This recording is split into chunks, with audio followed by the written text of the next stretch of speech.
The United States, together with our allies and partners, is firmly committed to supporting Ukraine's defense today, tomorrow, for as long as it takes. I would argue that Joe Biden and Tony Blinken and Lloyd Austin have painted themselves into a corner with this nonsense, as long as it takes. I mean, should a war end by a ceasefire now or a ceasefire a year from now after 100,000 more humans are dead and 100 billion more American dollars have been wasted? This inhumanity towards the Ukrainian people, it's inconceivable to me. This is a thing with which I've had great difficulty from day one. Obviously, nobody gives a damn what happens inside Ukraine to the human beings living there. And that's outrageous nonsense. That is the antithesis of everything we say we represent as Americans. So they should be ashamed of themselves. As far as coming to a conclusion here, look, he talks about outlasting. Putin thinks he can outlast us. Judge, he's already done that.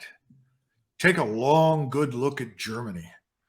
Germany is sliding into a very deep recession, and it shouldn't be a surprise to anybody. Cheap energy is the lifeblood of scientific industrial power and economies.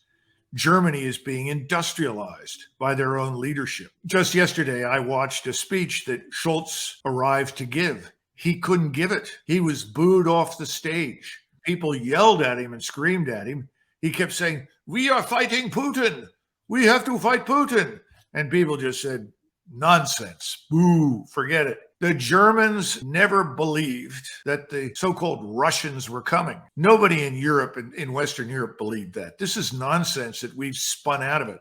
I go back again. If you're going to say that the Russians were incompetent and incapable, then how can they simultaneously be bent on conquering Eastern Europe and Central Europe? It's a lot of nonsense. The whole game is almost up in the West. And I think Germany will be the bellwether. At first, I thought it would be France, but now I'm beginning to think it'll be Germany. I don't see how this Scholz government can last. Is the West tiring of the war? Oh, absolutely. Except for the Biden administration. Well, I don't think that this is an enormous burden for anybody sitting in the U.S. Senate. I don't see them losing any sleep over how many people die in Ukraine or how much money is wasted on this proposition. But then again, we just saw them sign up for another enormous debt ceiling and continue to pretend that debt doesn't matter. I think we all know that's going to end badly for the United States and the West. These are just irresponsible human beings in charge in Washington. The question is what we Americans are going to do when the whole thing implodes.